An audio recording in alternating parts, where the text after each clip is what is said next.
Hi, everybody. Welcome back. This is the Bunny Hug Farmers Podcast. My name is Tyler Janin. I'm here with my co-host, Dallas Leduc. So, Dallas, what have you been up to lately? Oh, we've been trying to clean a little grain, playing around the yard here. It's such beautiful weather here in southern Saskatchewan. Their snow's almost all gone. Of course, when people are going to hear this, they're going to say snow, because this one probably won't be out till Mayish. So playing in the yard, cleaning, fixing. Did a little quadding with my daughter and I the other day and looking for some deer sheds. We had zero luck finding deer sheds. We couldn't find anything. And she went for a rip this afternoon and come back with a sweet little non-typical match set. So that was awesome.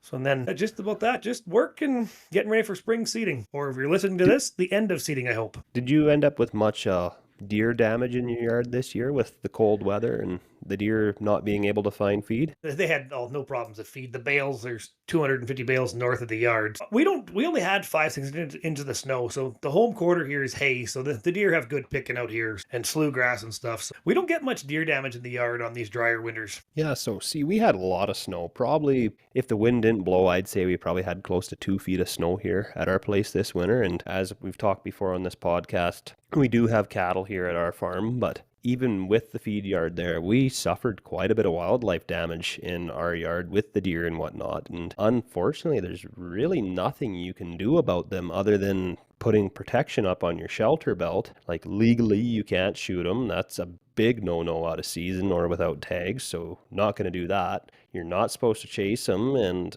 you can't get a dog to chase them because that's a no-no, so you kind of just got to put up with it. Well, I know crop insurance will pay for, we had grain out over winter the one year. They paid pretty good for grain damage, for deer damage and deer shit in the grain, but it's just a pain in the ass. Speaking of pain in the ass, we should introduce our next guest. I'd like to introduce Dylan Tellier from up by northern eastern Alberta. Dylan, welcome to the Bunny Hug Farmers Podcast. Thanks for having me on, guys. It's our pleasure. So usually we start off with this. We don't need to. We want to know a little bit about your farming history, your past, and how you got to where you are and where you plan on going. Right. So yeah, my name is Dylan Tellier. I'm a fourth generation farmer / rancher up in Bonnyville, Alberta. So we always joke and say our next farming neighbors are the Russians because we're kind of at the end of the world up here. So yeah, I've been involved in farming my whole life. Pictures of me in a diaper riding a horse and all sorts of pictures of me riding in cabs, watching movies. So it's definitely been a big part of my life. Once I finished high school, I went to Lakeland College in Vermilion, Alberta.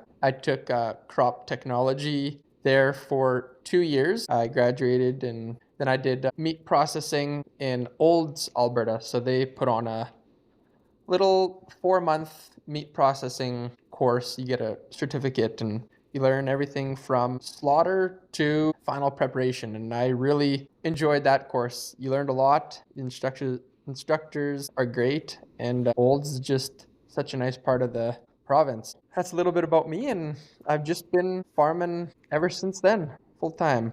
I see you had some cattle too on some of your videos and stuff there. What do you run for animals? We have a purebred Charolais herd, so we raise and sell 2-year-old Charolais bulls, and then the rest of the herd is just the commercial Red Angus Char Simmental mix. So that keeps us busy pretty much all year round. And you and your dad and some hired men, you said? Yeah, so it's my dad and I, and we've got 2 full-time staff, and then we usually get, past couple years have been about 2 summer students that help us out. Usually they start after school kind of in May, and then we try and keep them as long as we can into the fall to help out with harvest. So what kind of crops are you growing? You're fairly far north there, so on your grain side of things, what are you growing? Yeah, so we grow canola, wheat, barley, oats. We've done peas in the past, but kind of quit doing that for past couple of years just because the price, and there's a bunch of talk about Aphanomyces disease, so we kind of just let the peas go. And then yeah, we do some corn for the cattle, and then this year we tried some cover crops. So we're always trying something new, see what can grow. Like grazing corn, like graze and put it on like electric fence and graze around it, or how do you do the corn? Yeah, so we'll make corn silage, and then we don't have luck with electric fence, so we just get the chopper guy to leave 40-60 acres in each field, and then we'll let the cows in there in the wintertime just to graze it standing, and it works out pretty good for us. Well, anything to lower the cost when it comes to feeding an animal is just more profit you can put in your pocket at the end of the day. And especially, we don't have any numbers of cows around this place, but there was quite a few years there where the cattle guys were, every last dime they had went into making feed or getting feed. So the prices are up, but I hope they need to stay up there because it's been a suffer and a grind for a lot of the cattle guys. I know that. Right, Tyler? Oh, well, Dad often talks about the times where raising cattle, at the end of the year when he sold his calves, he barely had enough left over to buy himself a new snowsuit for the next year. So fortunately, the cattle prices are right where they need to be. We're actually making good money at them, but for the amount of work that actually goes into cattle, if somebody actually came out and seen how much is actually involved with it, they're priced accordingly. They could honestly be a bit higher.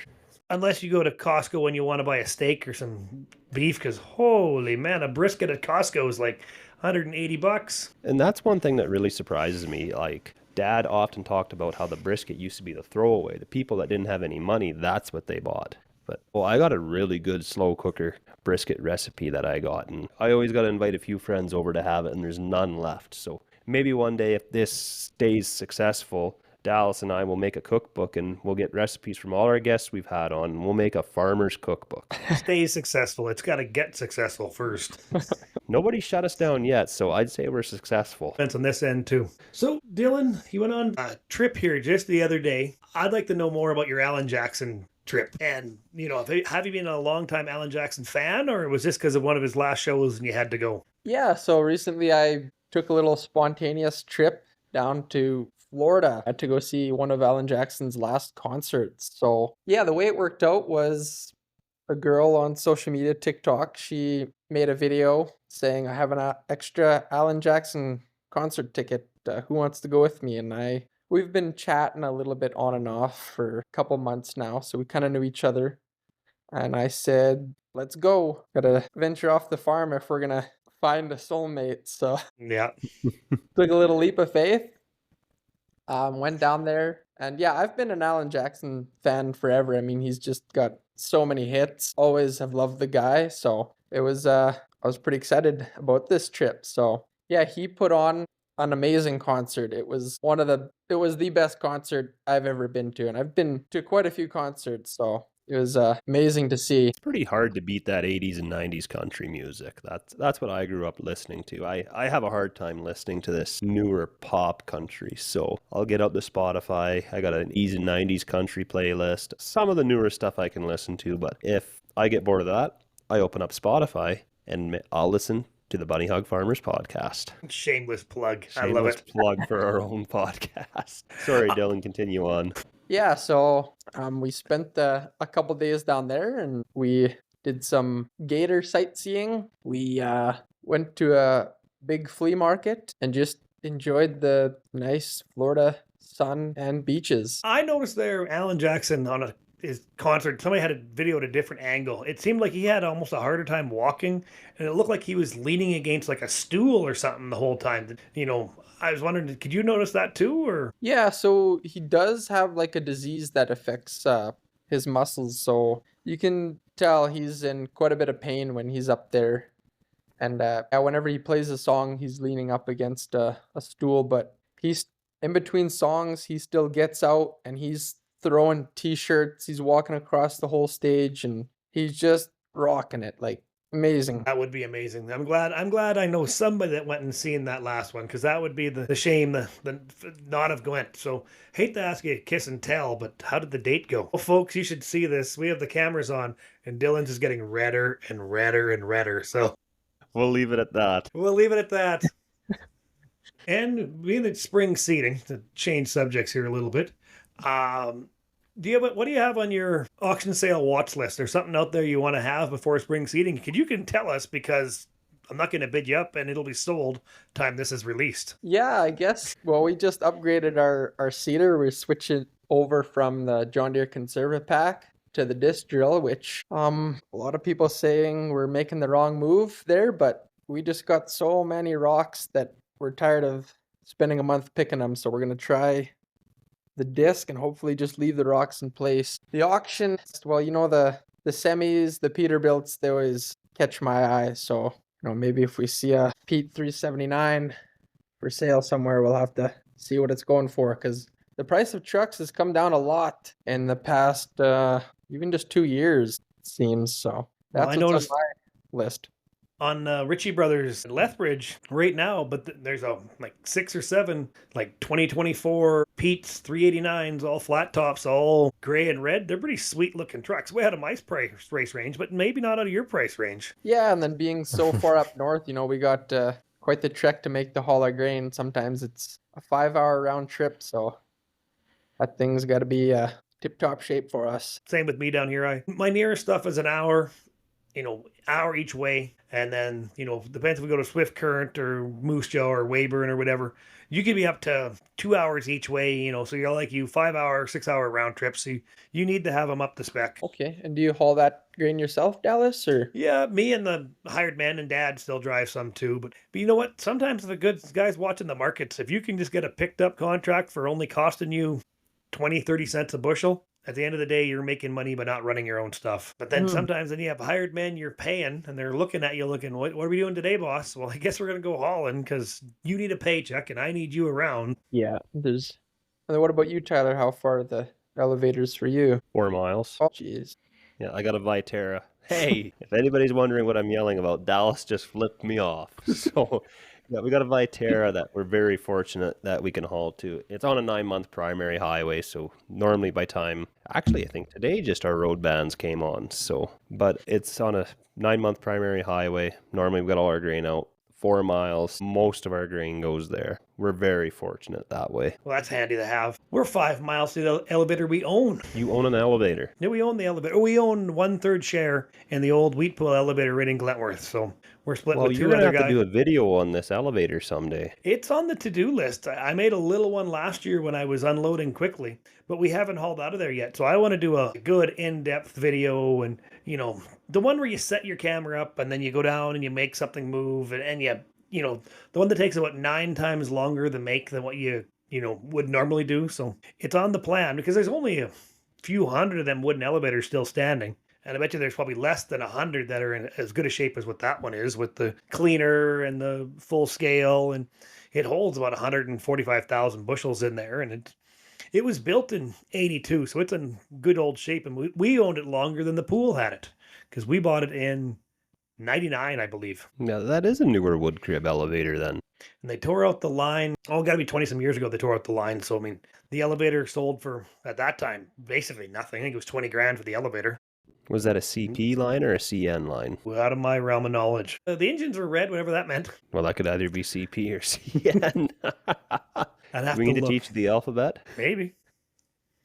You're the one with little kids. That's one unfortunate thing that has happened out here on the prairies. A lot of them spur lines have disappeared, and it in this area, like down at Redvers where Nick lives, it took out the elevator down there. And there's been a few other ones in the area, like just south of me. There used to be 2 rail lines. Mind you, the one went out in the 60s. It was nicknamed the Peanut Line. It went from Reston, Manitoba to Wolseley, Saskatchewan. So the very first wood crib elevator was moved in a town called Fairlight, and that's where the inland terminal is that I haul to now. It was on the CP line, and aka the Peanut Line, and they moved it across town to what is now the CN line. And they moved it in the middle of January, and they had steel beams under it, and it was about 40 below, and one of the steel beams cracked. So this elevator sat in the middle of Fairlight for 2 weeks while they waited on fir beams to come out of the north so it could handle the cold and the weight, because the steel beams they were using didn't work. But in all of Canadian history, to my knowledge and all the old timers I've talked to about it, the elevator in Fairlight was the first one ever successfully moved. That's got to be incredibly top heavy on an elevator trying to move. There's a lot of lumber in an elevator and it goes way up there. So it's got to be balanced and stayed square the whole time. What are you for up there for grain, hauling? You said could be an hour each way. There's no elevators kicking around any closer than that? No, there's not. The nearest one is in Vermilion, so that's an hour by car and about an hour and a half fully loaded. Is that a G3 or what's up there? Yeah, they got a G3, a Pioneer, and a Viterra up in Vermilion. So a few choices there. They all just seem to excel at giving you the least amount of money for your grain, because not too often there's ever a premium where you can get a good buck hauling to somebody else. It doesn't seem like in my mind. Yeah. Is there much malt barley growing up your way, Dylan? Guys have tried it, but they never get malt quality, so it's not very common, no. Maybe is it just because you're a little too wet, or your growing season's a little shorter than us here in the southern part of the provinces, or? Yeah, I think it's just our short growing season. It's short and cool, so we just don't get the heat. Yeah, I've never said that. Our farm from where we are right now to the border is 34 miles, and I'm in Montana. So we live in a hot stretch of the prairies here. We go the other way. We can't grow malt barley because it gets too hot. We end up with a really high protein, and then it doesn't go malts. It's so funny. As a car, Dylan, you're probably 6 hours away from where I am. You can't grow malt. You're too cold. I can't grow malt. I'm too hot. There's got to be somebody around Kindersley that can grow malt barley, I'm guessing. Yeah, and it's would probably be a good diversification, but we're pretty well diversified already with the grain and the cattle, so. And canola, you guys must grow a lot of good canola up here, though, eh?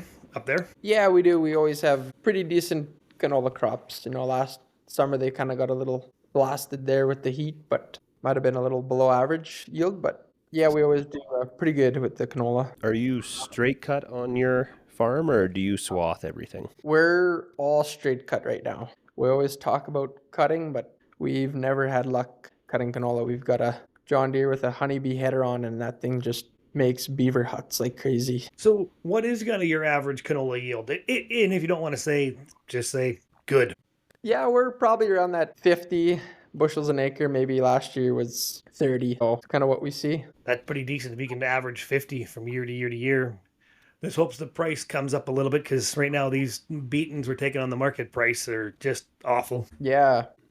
I wish we sold all ours off the combine. Fortunately, we don't have very much left on our farm right now, so a little bit we got left, we'll maybe just sit on it. Just check the board. We have 3,449 bushels left here of canola. So my great marketing skills of bidding that in 23 and then selling it now. 23 when it was $18 a bushel. We sold most of it for 14 here now. So that's follow me for more grain marketing advice, or don't follow. Do whatever I'm doing. Do the opposite. Yeah, I was on the marketing team in college, and don't come to me for marketing advice because none of that stuff stuck. That must have been back in your drinking days. Yeah, well, that might have had a little role to play there, and why nothing stuck. And that's one thing on your TikTok account. You're not afraid to go into that at one time you had a serious drinking problem, and I'm going to pat you on the back here. You've now been sober for 4 years, which is an amazing feat for anybody that's struggled with addiction issues. So what was it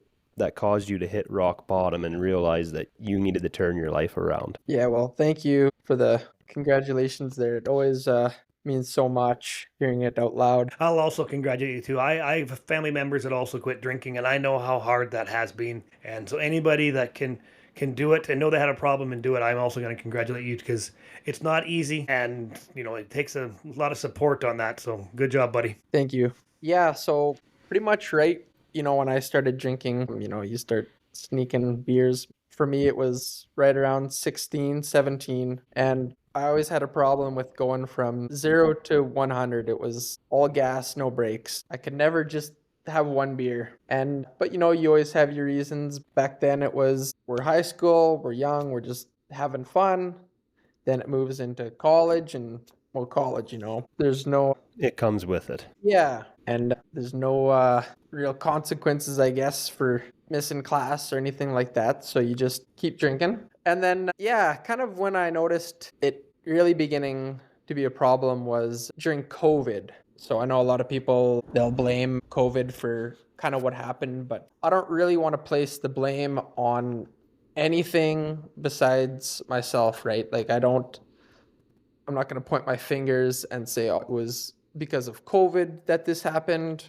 That was right around the same time where my parents moved out of the house that I'm in to another house down the road. And, like some people could say, oh, well, it was because you're all alone now. Like, I really don't like blaming anything or anybody but myself. And I just got to the point where I was drinking every night by myself in my big house, all alone. And, I'd always show up to work the next day because I live right here on the farm. And, I would just have these mental breakdowns at work. And I'm like, I can't keep doing this anymore. Like, I've got too much potential to throw this all away. So I found the courage one day to call a mental health therapist. That was back in COVID, so they didn't really do the in-person therapy sessions. So mine was all just a phone call, very easy to do. Like, I wouldn't have to take any more time away from farming. I would just park the truck on the side of the road and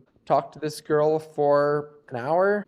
And I would just kind of tell her everything that had happened. And the therapist, they're not supposed to tell you to quit doing anything they're not supposed to tell you what to do, but maybe she broke the rules, or she made it so clear that drinking was the cause of most of my problems that I listened to her, and I just managed to put the bottle down for good one day. So you just quit cold turkey? Cold turkey, yeah. Did you have any relapses, or were you able to just quit cold turkey and be done? No, when I was done, I quit cold turkey, no relapses, and it's been the best thing I've ever done. Except for Drink Review Tuesdays, which is the best non-alcoholic drinks out there. Anybody that doesn't know, Dylan's also part of the TikTok family that we're all involved in. And almost every Tuesday, he does a drink review of whatever assorted drinks, non-alcoholic drinks. And they've been very entertaining to watch. And unfortunately, some of them have ended up in my fridge too over time now. So thanks, Dylan, for giving me some bad habits of buying expensive, hard-to-find drinks. Yeah, that's the problem. You want to keep it interesting, so you go for all these exotic drinks, but yeah, they kind of add up. So that's why I've been trying to do some more DIY with the London fogs and making some things at home. Well, you did the London fog at the airport too, I seen the other day. Yeah, had to do a Starbucks London fog review. Yeah, the airports, they can be hard for somebody who's had problems with alcohol because it's so readily available. On all my flights, they walk through the alley with the cart and they're handing out free. You get a full free beer. And I'm like, I could have one of those and nobody would know, but people would know if I had one beer up there because I'd have one more and one more. Yeah, it's easiest. Just you always hear guys saying that. Oh, I celebrated ex-girlfriend of mine way back. I think her dad went 10 years liquor free, and he celebrated 10 years with a beer. And then the next day he had 2 beer. And when I was around her way 20 years ago, he was 26 to a 40, and sometimes he tried to tackle a 66 a day. But not them years before that. He was clean for all them years. So no, you can't celebrate with that one drink because it's just right down a terrible rabbit hole. Yeah, it is. And then, yeah, I guess kind of why I started the social media, the TikTok, is because I really wanted to give hope to others that recovery is possible. That's what saved me was I seen people who were down in the dumps with alcohol, drug addictions, and now I see where they're at today and their lives are great. They got families, good businesses, they're in shape, and they don't drink. It really is that simple. You gotta quit talking about it and just do it. Exactly. And then especially like you said, alone in your big house. So let's hope someday you can put a companion in there and fill it full of rugrats and you'll all be good to go. Yeah, that's So you said you called that number for help. Is that like a 1-800 number? Or was that like a AA number? I'm just curiosity on that. It was just a local mental health number. I don't know the name of it, but yeah, it was just our local number. Okay. Because as Tyler and I mentioned, we always promote the farm stress line here, that 1-800-667-4442 number. And then, Saskag Matters, Saskatchewan Mental Health, there is a wealth of knowledge and information out there for help available. I've done some videos on it trying to promote all this stuff. I mean, and this is, we are not getting paid a penny by anybody on this podcast. This is 100% just what Tyler and I want to do because, drinking goes hand in hand with farm stress. I mean, this is a very stressful career that we're all involved in, and they go hand in hand, and they shouldn't. But some people cannot control the farm stress, and they end up at the bottom of a bottle. And firsthand that just makes terrible, and everything goes downhill from there. So I applaud you, and if anybody ever needs help, there's numbers, Google them, they'll be there. There'll be somebody there almost all the time on these 1-800 numbers. If you don't get the right number, the operator you have will probably lead you to the number you need to get to. Yeah, and under the branch of Saskag Matters, you are eligible for up to 6 hours of free counseling. So don't be afraid to reach out for help if you feel you need help. There are professionals, they don't have call display. They won't even ask you for your name if you don't want to reveal your name. Don't be afraid to reach out for help. Yeah, and I really can't stress that enough, is just picking up the phone and asking for help. You know, I talk to a lot of people that are maybe still struggling, and I'm like, they're just going to help you see things more clearly and be able to help you out. You can probably do it on your own. I know we're a pretty tough bunch, but they're just going to be able to make you see things just a little bit more clearly and help you solve those problems up a little faster. And that's a stereotype we have to get past in agriculture. Oh, we're big, tough farmers. We're big, tough ranchers. No, we're not. You know, we're all people. We all have emotions. We all have feelings. We all have problems. And that's why if you can't come forward with your problems, you'll never beat them. They'll beat you. So, I mean, if you have problems, call them numbers. Look it I up. feel like part of the reason why there is such a stigma is farming is a very hands-on, 365, every hour of the day job. Whether we've lost a family member or we're dealing with some stress, most times we still got to get up the next day and go to work to keep that farm alive. And I think that's a lot of where we're just big, tough farmers. We have to deal with it. Sometimes we do got to step back and take that time to look after ourselves. Because if you don't look after yourself, you're not going to be able to look after your farm. Yeah, that's right. And especially got animals, and then, you know, because we can't, you know, in a farming operation, you know, and we all have cattle on the place, you can't get away from your problems. You're calving 24/7 within feet of your house. It's a different lifestyle than the people in the city that have a 9 to 5. And when you leave your job, you drive home, you're done. There's no work connected to you at home. But some people they are, but most jobs they aren't. You're not connected to that job when you're at home. But here in rural Canada, you know, the cattle are from here, they're 400 feet to the north of the house here.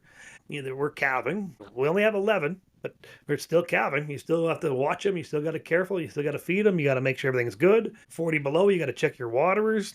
You know, the last thing I want to do when it's 40 below in a hurricane in southern Saskatchewan is check a waterer and make sure I have fresh water. But you have to, and that stuff all gets stressful. Yeah. So shifting gears here, Dylan, have you started calving yet on your farm? No, we haven't. Thankful Dad switched calving to on grass probably, well, it's getting to be about maybe 30 years ago now. So we start calving May 1st. Okay, We're all going to be out in the pasture. So what time does seeding normally start for you? It has to be later if you're starting your calving in beginning of May. Yeah, no, it makes for a pretty hectic month. We usually start maybe around the 10th of May, but it's May is a crazy month around here with both seeding and calving going on. And you calve everything on the prairie, or do you keep some in pens as well? They're all out on the prairies. Okay.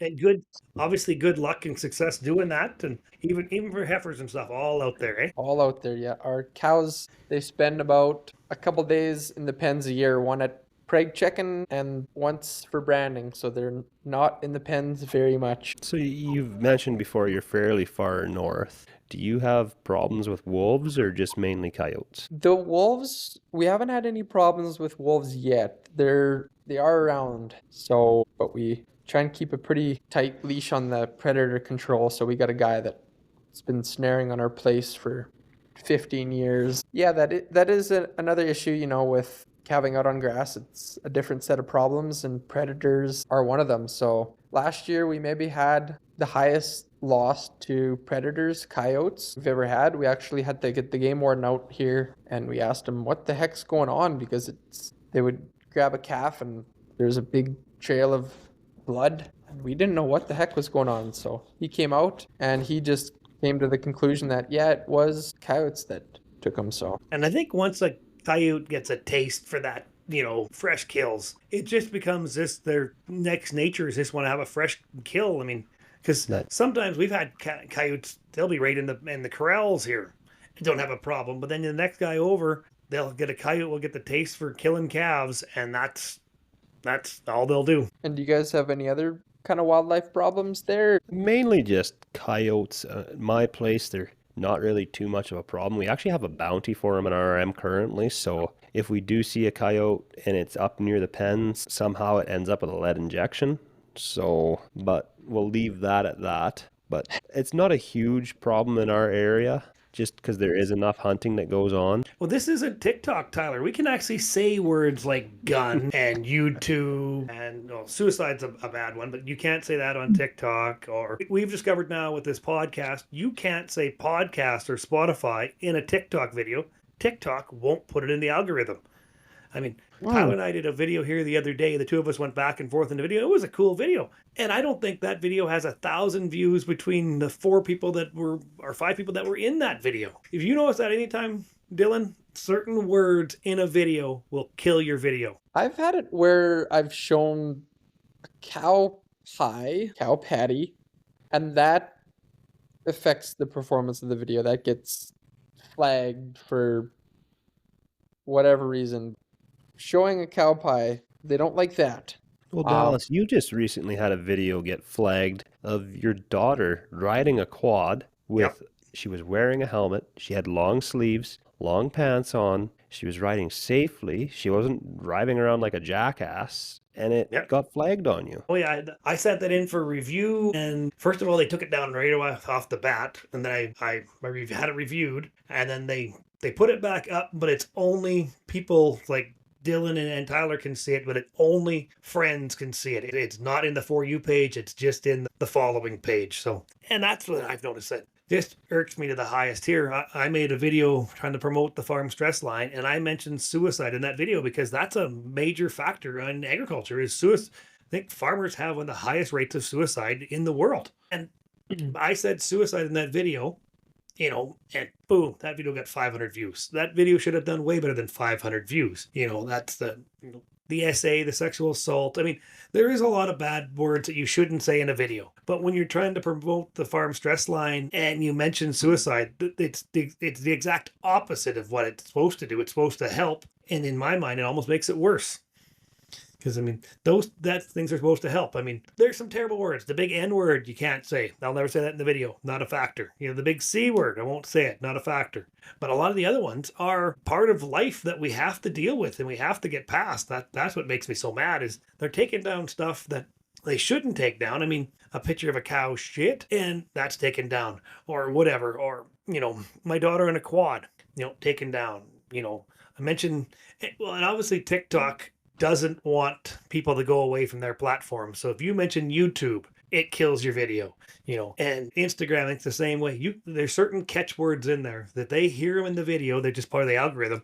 They'll just drop them views right off. You'll just see on your data chart, just go straight down. Like once they see them words, it's done, which is just maddening. Yeah. It is frustrating because we are trying to raise awareness to help people, and they're more worried about I don't even know what the right word is for it. The right way that the world should see things, I guess. I don't know. And until you learn all them metaphors. Politically correct. That's the word I'm looking for. Politically correct. Until you learn all the words. You can't say gun in a video, but you can say pew pew, sort of thing, which just is maddening. Yeah, and I've had it where, I've shown a cow with... One time we had to get a cow. She had an infected eye, so we brought her to the vet. The vet took it out and sewed her eye shut. I showed that on a video, and I tried to tell TikTok that it was just a Halloween decoration, but it did eventually get taken down for graphic content. So yeah, I had one this winter. I come across 2 deer that had a chunk of wire. I think it was actually like a bin lid opener wire. They looked like the handle was on there. Well, they were basically tied together with this chunk of wire between their horns. One was dead, one was alive. The whole video was freeing the live deer. I had the game warden come out there, and he shot the horn off the dead deer, and the live one ran away alive. The coyotes were already eating on the dead one. It was probably been pretty awful 48 hours of that live deer's life, dragging this dead deer he's tied to with a wire. And so I had made sure I had the game warden out of the video. When he shot, it was, I basically edited the sound out, but I showed that dead deer and instantly flagged and taken down. So I've had a lot of videos get flagged and taken down. So I think that's the reason I get in trouble easier. I've had so many violations, which, I don't want any more violations because I've worked hard to get my, followers up to where I'm at and viewers at where I'm at. And, there's no money in it, but it's still, I just don't want to start over again at zero. Like, I don't like when I'm in the group that I'm in and I got the followers I have and I'm going forward and having fun with my little hobby. And yeah, and here they flag it because I showed a dead deer. I didn't kill that deer. If anything, my video should be kept up because I saved that live deer's life. He would have died unless I did something to try to free him. Yeah, I think TikTok is one of the softer apps. You can't show too much of the guns and blood and stuff like that on there. It'll be interesting because isn't TikTok supposed to go away for our American friends again here shortly? I thought it was supposed to go away again. Would they have a 90-day exemption that they had there? So something like that, yeah. So it'll be interesting if it actually does go away to see what app replaces it, and maybe it'll be a lot less politically correct. I just wish they made Facebook Reels a little bit longer because I have a hard time getting a video down to 90 seconds for a Facebook Reel. But I'm almost in the conclusion that Facebook Reels have no boundaries in there. I think anything can go on a Facebook Reel. But 90 seconds is a pretty short little video. But I've had Facebook Reel videos hit 1 million views before, so it's possible. As soon as TikTok banned that one of my daughter on the quad, or had it up for review or whatever, I just re-edited it, shrunk it down, made it a Facebook Reel, and within a few hours it was 2,000 views. And I don't got many followers on Facebook because my Facebook, I started off when Facebook began just under my own name, under Dallas LeDuc.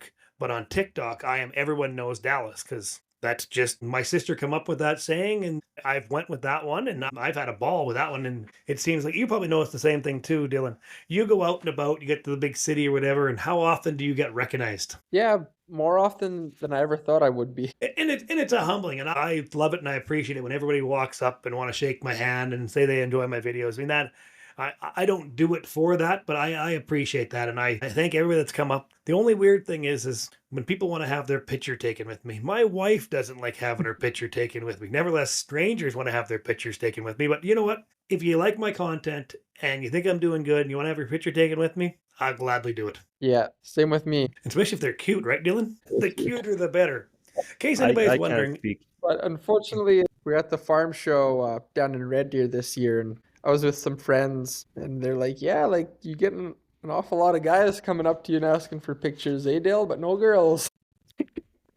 So I don't know how to switch that around. I don't know how you get into the women's, Oh, you just got to get a golden retriever dog or something, and that'll bring them all around for you. Yes. Well, that's what the Tanner Lang, the Tanner Talk, did a video years ago saying if you're a guy in agriculture and you build your account up to 50,000 or whatever, that's hard to do with somebody in agriculture. But if you get some good looking gal dancing around, tight jeans, some cool songs, and have no content except for dancing in tight pants, they'll be at 200,000 followers, which is, it's good for them. Congrats for getting that. That's for me. I've worked at this for like 4 years for 40,000 followers, and they're at 200,000 followers in 5 videos with some good looking wranglers. But it's a funny world that way. So maybe you need some tight looking wranglers and do some dancing out there. I'm not going to watch it, but there might be a group out there that want to watch it and follow you. So I think you got to change up your look there a little bit. Yeah. Get some Magic Mike stuff going. Uh-huh. And that's the thing, I try and keep it real life, but I have found it where, like I'm kind of living my life almost just to make content, and I don't know if that's really a good thing or a bad thing. I don't know. It's something to occupy my time, to change my genre. I've noticed now since I started the TikTok, and I do a lot of talking into my phone and stuff. And now with this podcast, now I find I can stand in front of a group of people and talk. And 5 years ago, that wasn't happening. I was stage fright. The words would come out more jumbled than they come out now. So if anything, I think the TikTok has improved my, if you could call it stage presence or being able to public speak presence is improved. And I was a shy youngster when I grew up, so now this has really opened me up quite a bit. Mm-hmm. Yeah, and I know for me, it's definitely, I've tried to always make sure our farm is presentable because, you never know when you're going to shoot a video. So I try and have everything looking clean, even the way I dress. I used to not really care what I wore on the farm, but now I'm making sure my hoodies and my jeans look half decent because It's you a never bunny know what. hug. Definitely a bunny hug. Saskatchewan, it's a bunny hug. You can get away with that being that you're from Alberta, but in Saskatchewan, it's a bunny hug. Yeah, And I that's noticed that too. I'll make a few videos. I'm like, I gotta change this bunny hug. I've like 4 videos in a row with the same bunny hug. People are gonna think I never change clothes or shower. And part of the problem is I have identical bunny hugs. I just take one off and put the exact same one back on. You'll have to get multiple different colors once we get some merch out. Here's a question: you interested in some merch? you We've guys been we're gonna do bunny hugs. A round of bunny hugs. We're gonna see how that goes. okay. Yeah, I'd be interested in some. We're trying to find like a supplier that's willing to basically do it for us. Like down in the States, I think it was at Farm Focused down in the States is a big one, works with the big content creators and stuff. And basically they look after everything. They print, they ship, they do everything. The orders go right to them. We don't have time to be playing around doing that. I mean, I'd love to be able to do that. And, Quick Dick is a good one. If you get something from Dixon there, he has packaged that and drove the tough nail and mailed it to you himself. I don't got time for that. Mm-hmm. Maybe I should ask Dixon if he'll do our merch for us. Why not? There's an idea. I don't think that man sleeps. Have you ever met him yet? Quick Dick McDick, real name Dixon Delorme. No, I haven't met him yet. He is quite the character. If you have a chance to go to one of his shows, go to them. They are amazing. They are rated R for anybody listening. Don't take your kids to them unless he specifies this is a show for kids. And if you're easily offended, his show isn't for you. But if you got a sense of humor and you can leave it at he's just joking, he is amazing to go to. And he's actually a pretty good singer too. Yep. But it's surprising when you go to his shows and you see him in his Quick Dick uniform or his hat. He's got his boots tucked into his jeans and he's got the 5 beer lined up on the stage. And that's his performance. But when he's driving down the road and you're just shooting the shit, talking to him on the phone, just like talking to you boys here. It's just like talking to any other farmer. But when he puts on that Quick Dick character, he's game on. Oh, okay. So that's you kind of a little bit more of a character that he's created. I think that's more of a character because, when he goes Quick Dick McDick, he's that fast talking, witty. Well, he's always witty to begin with, but that's a character. But his real name is Dixon Delorme. He's a hell of a nice guy. He's going to come on the podcast here. We were supposed to have him on a month ago, but scheduling's never worked out for all of us to be together at the same time. But no, he's a hell of a nice guy. Like, not only is the Quick Dick McDick character great, the Dixon Delorme character is also awesome. Yeah. Yeah, no, he's really doing a good job because I see Quick Dick McDick hats even up here in Bonnyville. So he's sure out there. And he is bringing a lot of awareness to agriculture in our prairie provinces. He talks a lot about Canadian products you can buy or Saskatchewan products. He really promotes that. He even drinks, out of all Canadian beers he could drink, he drinks Great Western, if I'm not mistaken. Yeah, the old original 16. Terrible beer, in my opinion. That's my opinion. You forget we're talking to somebody that doesn't drink, Tyler. Right. But that's one thing, and you've had to deal with that, all your years sober now. I mean, you're going to be around people that are going to drink, or else you're going to be a hermit and live under a rock. So you can't do that. So you have to learn how to live. And like you said, in the airports, it's tough. I mean, you go to something, there's probably booze all over the place when you're at Alan Jackson's. Of course, it'd be ridiculously expensive. So quitting drinking at that time would probably seem like a cheap thing to do. Yeah. But what was the beer worth down there? I know you didn't buy any, but just for curiosity, do you see what they're priced at? To be honest, no. But I'd say it's similar to here, but just US dollars. So add the exchange rate. Yeah, no, I wasn't picky on my beers. Anything that was wet was good enough for me. Went back in your drinking days. Oh yeah. Yeah. And that's one thing I found when I was single years ago and living alone. I found I had headaches for about 3 or 4 years, pretty common there. And it wasn't until I got with my wife and I started drinking less. I didn't have headaches, I didn't have migraines, so I had hangovers every morning, is what I noticed back when I was younger. There was times there where I know, looking back now, that I drank way too much when I shouldn't have been drinking. Because drinking alone is that's the root of all evil, I think, most of the time, too. Yeah, and it's just, I don't really see a benefit in it. It's expensive, it's not good for you, but, I don't have any problems with the people who can drink responsibly, if you can go have a couple beers around a fire with the boys, like, good on you, go for it. I don't have any issues with alcohol. I'm not, I don't have a grudge against it or anybody that does drink. So And one thing that you use to help yourself from stop drinking, you've mentioned this in some of your TikToks, you went to sugary drinks. yeah, when I first quit, they say we jump from one addiction to the next, and sugary drinks, like energy drinks, was kind of my thing that I went to. I was having probably way too many of those, but they were better than any alcoholic drink. And 4 years later, we're slowly starting to cut back on those and focus a little bit more on being a little healthier. So what is the healthy drink of the day? What's the kick these days? I gotta say it's the London Fog. The sparkling waters, they're not for me. They don't taste very good. I think a London Fog is a healthy drink. You can make it at home and it's not gonna cost you too much. So what is exactly? Break it down to people that don't know what a London Fog is. What is a London Fog? If you can make it at home, maybe I want to go make one right now. Yeah, it's Earl Grey tea and some milk and some vanilla flavoring. What are the portions of each? Do you know that off the top of your head? Oh, that's what I'm still trying to figure out, what makes the best London Fog. You just go to I'm sure we'll see a Starbucks TikTok and about it soon. you just go to Starbucks and get the Grand London Fog, and the ratios are right. They're grande or whatever they call. They're large. Yeah, they got fancy names there. But yeah, the London Fog in Bonneville, Alberta at Sugar Bell Antiques is one of the best ones I've ever had so far. And I'm not paid to say that. And it always makes me kind of laugh and smile a little bit. My mother's maiden name was Bonneville. So I've listened to that name my entire life. I don't think I've ever drove through Bonneville, but, my grandparents were Bonnevilles. And, so I'm definitely got an Alberta connection. My last name's Leduc, and my mother's maiden name was Bonneville. So, Yeah, you're had me fooled there. I thought you were from Leduc. and actually, the other day, my wife seen a trivia question of all the places in the world with the name Dallas. I thought there was just one.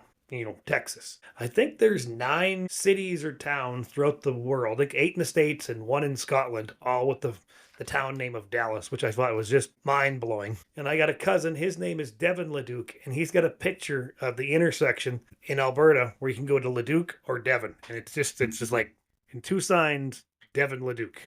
It's might be a nice road sign for the garage. Yeah. It's a picture of him with the sign, and the picture wasn't taken in his basement. I think it was actually That's at the probably a good intersection. thing. How are you for crime up there in northern Alberta? Fairly good, or lock the doors at night?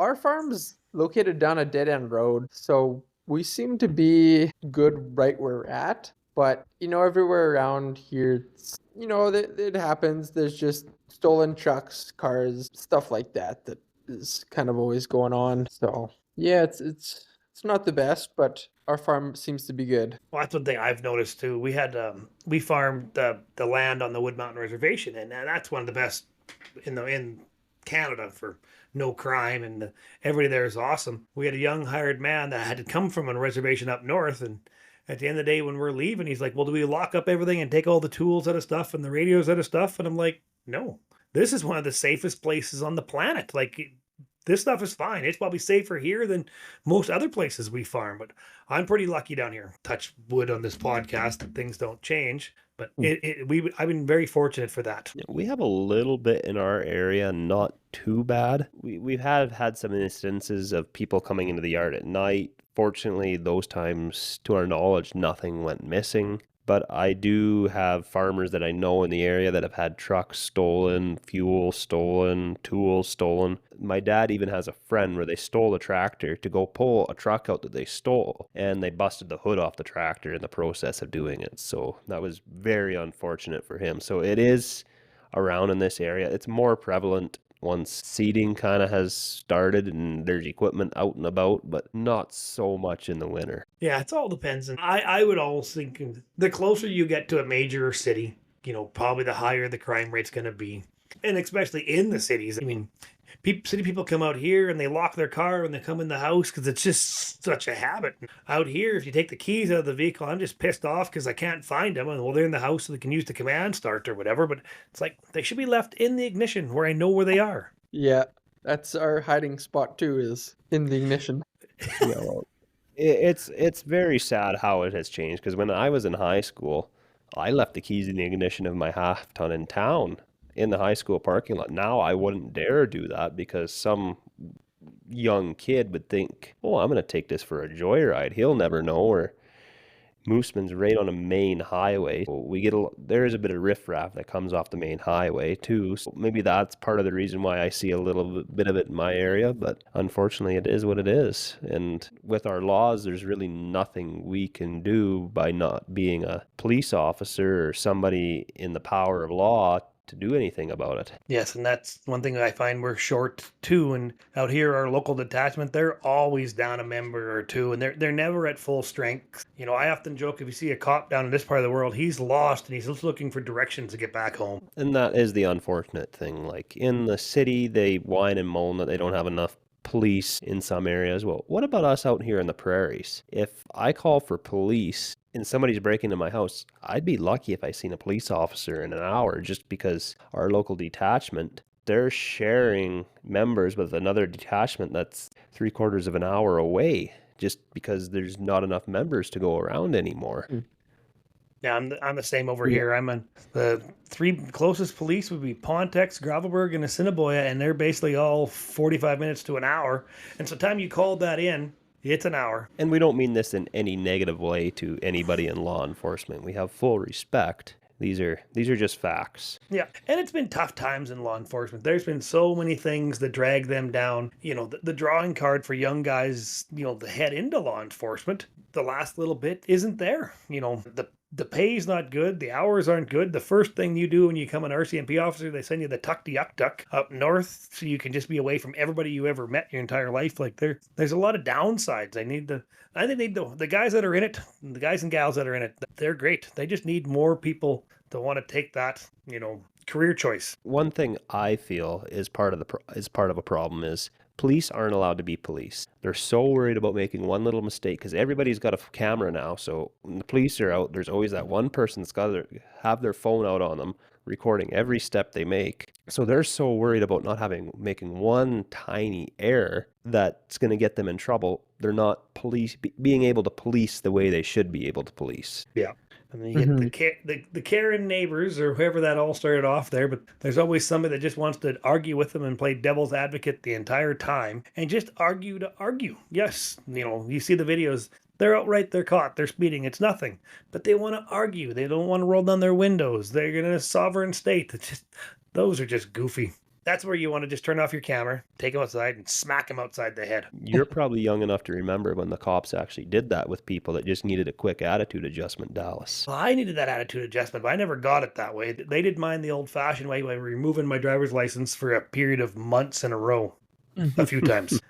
But you know what? When they took my license away, I lost my license twice, for 2 months one time and 6 months the next time. And look back at that now, most likely them yanking my license probably saved my life and probably saved somebody else's life too, because I was down a path of excessive speed and stupidity. So them taking my license away was a good thing. So people that lose their license, they've lost it for a reason, and it's a good reason. You know, learn from your lessons, and you know, life will go on. If you lose your license for 6 months, who cares? It's an inconvenience, but that's way better than all the other alternatives. I do have a few buddies who have had impaireds, and they said, I'm glad I did it when I was young, and I'm glad I didn't hurt anybody, because I've sure as shit learned something from it. It's not worth it. Yeah. Mine weren't impaireds. The first time was for too many tickets, just in general, too many speeding tickets and other tickets. And the second time was for a dangerous driving, which was excessive speed. I was about 70 over the speed limit in the rain in a 77 Chevy Malibu. You deserve to have that ticket. Oh yeah, I got a list of dumb things I did. That's why I don't feel as old as I look or I am, because I'm so immature. Yeah, I remember one time coming home from a party. I was the DD, and thankfully I had nothing to drink. But yeah, we're speeding a little bit, and a cop pulled us over and breathalyzed me, blew 0. But he made us do push-ups on the side of the road because I was speeding. That kind of put a little bit of fear in me, and was a good lesson. That's a good cop right there. Oh yeah. Yeah. That's a good cop. Necessarily you're speeding, but you're doing the right thing in one thing. So he didn't nail you. He just, okay, I'm going to screw with these kids. Yeah. Yeah. You do push-ups. My dad always talks about the story, because my dad, he grew up in the late 60s and 70s and into the 80s, and he'd talk about how all his buddies and that they'd be drinking in downtown Fairlight. Well, all of them were underage. The cop would come around and say, okay, kids, get out of town here where I can't find you. You're all underage and you're in public space. Get out of town. So he'd say, I'm coming back in an hour. And if you're all still here, somebody's getting a ticket. So anyways, he's not coming back. An hour later, the cop rolls around. Well, I told you all to leave, so one of you is getting a ticket. So he goes to the back of somebody's truck, digs around, finds the type of beer he likes. Okay, whose beer is this? Okay, you're coming with me. You're getting a ticket. Case of beer went in the jump seat of the cop car. That guy got a ticket, and away he went. I was same story. I was driving around town. We weren't drinking. We're just cruising around town during daylight hours, and I didn't even see the cop in town. But I drove out of town. I had a buddy riding with me, and I had a little pickup truck, and it could do some pretty greasy burnouts. Drove about a mile out of town, and then just laid like a 200-foot squiggly ziggly burnout, and all of a sudden, through all the smoke behind us, I never seen them coming, the red and blues come on through all that smoke. I'm like, I am so beyond screwed at this point. I'm thinking, like, I don't know what this ticket's gonna be, but it's gonna be massive, stunting or something dumb. Pull over, cop comes walking up behind me, and he shaking his head, and I said, knew I was guilty, and I was just thinking, whoa, how bad's the ticket's going to be? And he said, oh, no ticket. I seen you driving around town. I'm glad you drove out of town and did this, and you didn't piss nobody off out here. So his only question was, how do you do that? How do you make it make so much smoke? Well, it's just a whole lot of throttle and just the right amount of brake, and you ride the brake and you zig and you zag. He was more in tune at how I was doing it than the fact that I was doing it. And he was just happy that I didn't do it where I was pissing anybody off. I always take that as I've never had a cop ask me how I did a burnout before, but yep. At least there's no ticket that time. Well, I get lots of other tickets for stuff, but I'm pretty happy I don't have one for that. I should have had many tickets, but I've never had a ticket for a driving offense. I've had a written warning once, but that's the extent I've gone to for driving anyway. You, Dylan, any tickets? No, a couple speeding tickets, but I don't know, you must drive quite fast because you seem to get a lot of them, Dallas. Oh, I went in front of the review board back when they had that years ago. Each ticket is points. I think after 20 points, you go in front of the review board. Well, time they called me in there, I think I was at 60 points or something stupid like that. And then it's a panel of people, and they belittle you, and they tell you how you're doing is so stupid. And, they did what they're supposed to do.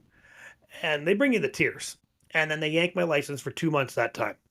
But at the end of it, they're doing the paperwork up. And, well, do you have any outstanding tickets? What do you mean by outstanding tickets? Like tickets you've got that you haven't paid yet. And I'm thinking to myself, these guys don't know yet. They're going to lose their mind when I tell them, yeah, I got 7 this weekend. So I got 7 that one weekend. And then they just yanked my license for 2 months. These tickets weren't in the system yet. So they yanked my license for 2 months. And then I got it back for 2 months. But then I went to court and they pled all them tickets down to 1 dangerous driving. And then they yanked my license for 6 more months. And I'm not too proud to tell this story because this is, I got 7 tickets in a weekend, and that was kind of a normal for me. So them yanking my license saved multiple lives probably by them doing that. So, when somebody yanks your license, they're doing it for a reason. How long ago was this, Dallas? Was it? You weren't even thought of yet, my friend. This would have been, I would have been in my teens, 18, 19 years old. So that would have been, probably got my first ticket in 93, 94, 95, 96 was all them tickets. So that was a lot of them. And I didn't even have that fast of a car, but if you just kept your foot wedged in it long enough, it would get up there. What was your first car or truck? A 77 Malibu 4-door was my first $200 car that I bought myself. I mean, Dad had trucks and stuff on the farm. He had a nice 80 half-ton I wish we still owned that I drove when I was younger, but I had my own job either on the farm or working for other farmers, so I had my own money. So I bought my own first Malibu and a lift kit in the back end that I made myself with gears out of a Case Planetary underneath the springs and extended the shock mounts, and I had the back end of that thing up about 4.5 feet in the air, followed by the nose just being planted.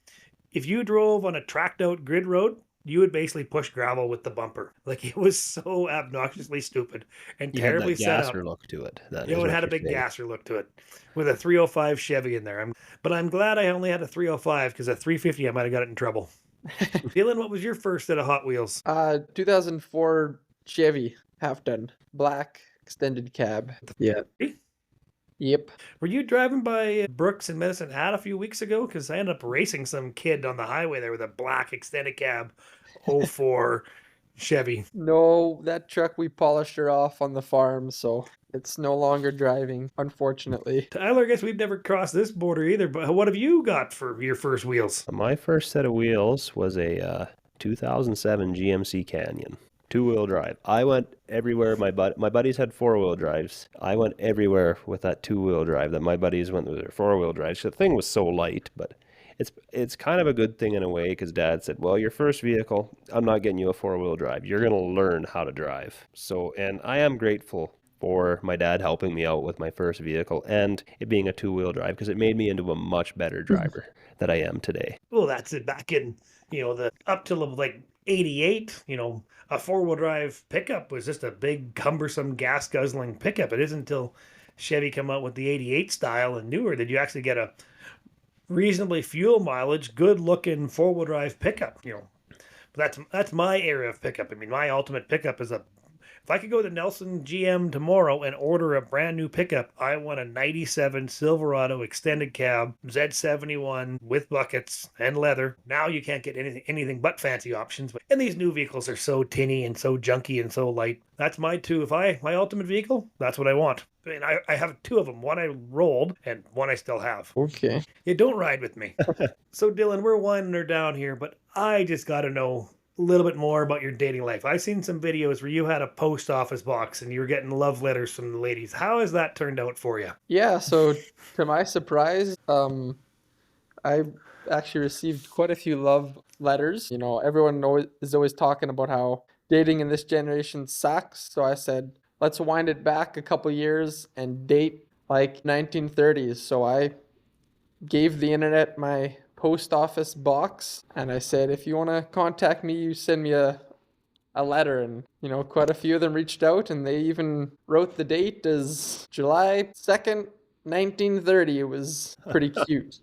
Do you want to throw the old post office box and address on here? Sure. So I can be found at, if you want to date in this generation, it's Dylan Tellier on TikTok. But if you want to go back a couple generations, my post office box is 7185 Bonnyville, Alberta, T9N 2H5. So for anybody listening in the States, that's our postal code, or that would be in comparison to your zip code. Yeah, I recommend everybody that gets this, preferably the female gender, bombard Dylan. Send him a letter. Make sure you seal it with a kiss. Red lipstick preferably. Send it off to him because I know he'll share them with us. It'll be awesome. And you never know.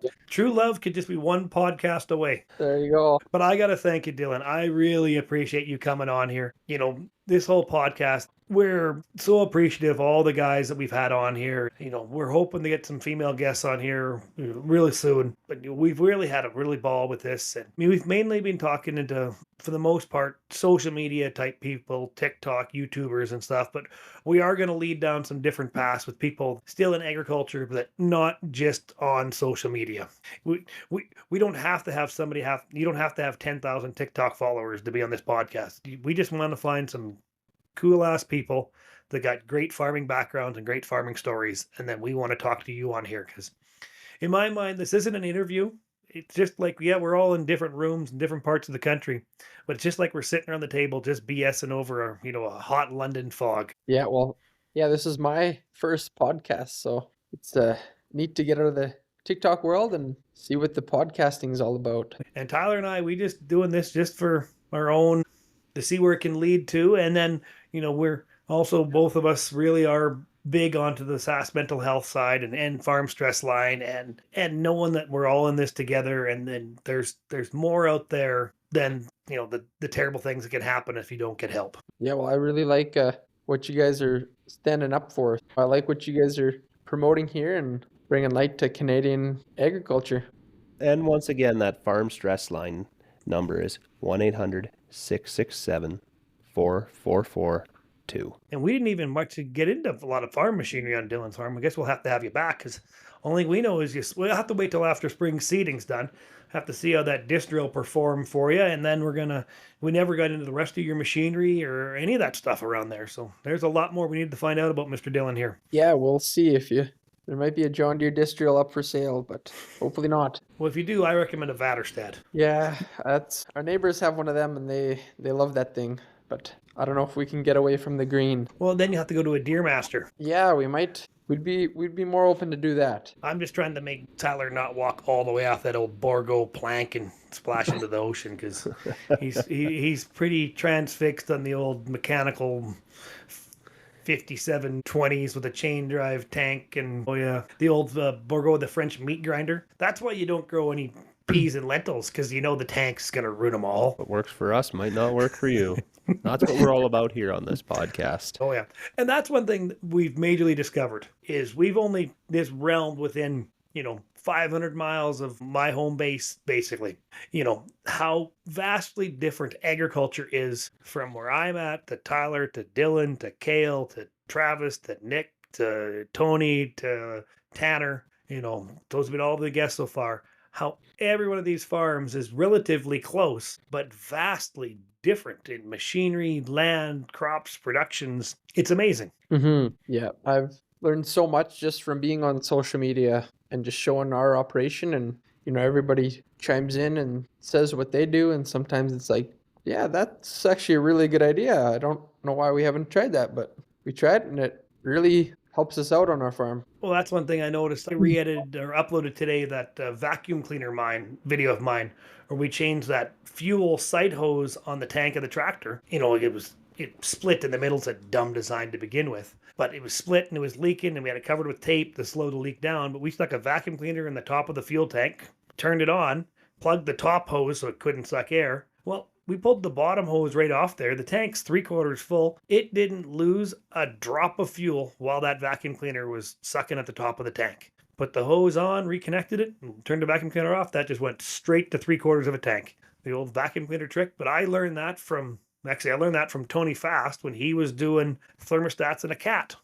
So I stole that idea from him. I'm sure he stole it from somebody else. So the amount of knowledge you can learn off the social media so fast. Or if you have a question, you make a video, you shoot it on there, or you answer somebody's video, boom, it's done. It's surprising. Yeah. If you could deal with a little bit of negativity, it's going to be a good thing to put yourself out there on social media because, boy, I've learned a lot and gained a lot of connections like you guys. And the negativity, some days I'll be sitting in the lineup at the elevator and I'll be scrolling through followers, and there's a lot of people that I've blocked and that'll never be able to watch my stuff because some people, they don't need to know what my tricks and secrets are. I'd have way more followers if I didn't have so many guys blocked, but oh well. Yeah, I should block a few more people, but I always say they're good engagement. They're just boosting my views, but yeah. Nothing but yeah. It's just hit block.